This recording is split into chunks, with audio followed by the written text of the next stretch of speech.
నమస్కారం, welcome to reflection news. Content నచ్చితే like, share, subscribe చేయండి. ఇంకా బాగా నచ్చితే పే చేసుకుని మాత్రం అస్సలు మర్చిపోవద్దు. మీరు పంపే రూపాయి అయినా కూడా నాకు అది చాలా చాలా చాలా ఇంపార్టెంట్ అండ్ చాలా పెద్దది.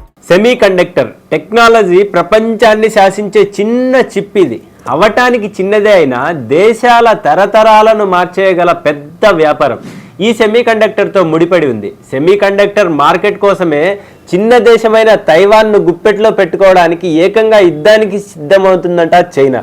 అమెరికా, కొరియా లాంటి దేశాల ఆర్థిక ప్రగతికి కూడా కారణం ఈ సెమీ కండక్టర్ తయారీ పరిశ్రమ.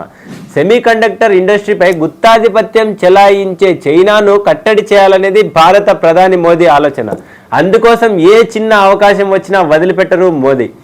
ఆయన ప్రస్తుతం అమెరికాలో పర్యటిస్తున్న విషయం తెలిసిందే.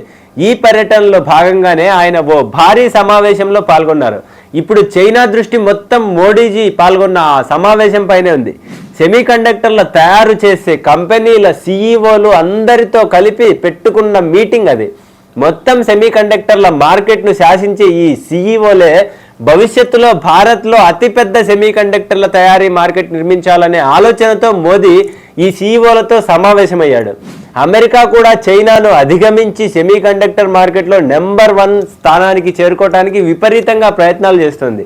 కాబట్టి భారత్, అమెరికా 2 దేశాలు కలిసి పనిచేయడం ద్వారా చైనాను అధిగమించాలని నిర్ణయించుకున్నాయి. భవిష్యత్తులో భారత్లో ఈ చిప్ల తయారీ కోసం ఏమేం చేయాలనే సుదీర్ఘమైన ప్రణాళిక తయారు చేసి దానిపైనే సీఈఓలతో చర్చించారు మోదీ.